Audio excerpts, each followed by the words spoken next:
In the lone silence of that hoary and deserted city of the dead, my mind conceived the most ghastly fantasies and illusions, and the grotesque shrines and monoliths seemed to assume a hideous personality, a half-sentience.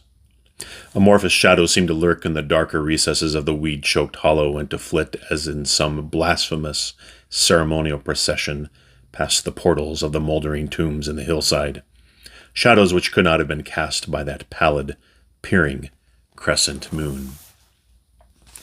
That is an excerpt from a short story by H.P. Lovecraft entitled The Statement of Randolph Carter, collected in the Penguin Classics edition volume entitled The Call of Cthulhu and Other Weird Stories. This story is told in the first person, in the guise of a statement by Mr. Randolph Carter, presumably telling the authorities what happened to his friend Harley Warren during an ill-fated trip to a cemetery in the Big Cypress Swamp late at night.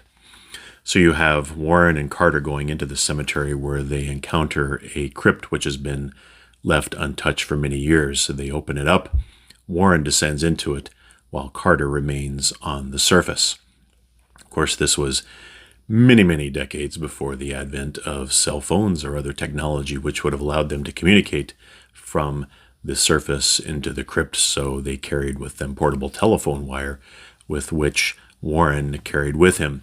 So they were still communicating audibly during his descent into the crypt, where he discovered, again, like many Lovecraft stories, an unimaginable horror which he reported back to Carter on the surface in increasingly frightening tones. As for what happens in the rest of the story, I'll leave that up for you to read without spoiling the ending for you, but it's an H.P. Lovecraft story. You can probably figure out what happens. So it's another enjoyable read. H.P. Lovecraft certainly knows how to use his adjectives, as just demonstrated in that passage. But again, I recommend it. It's only 6 pages long. It's a typical Lovecraft story which gives you the creeps.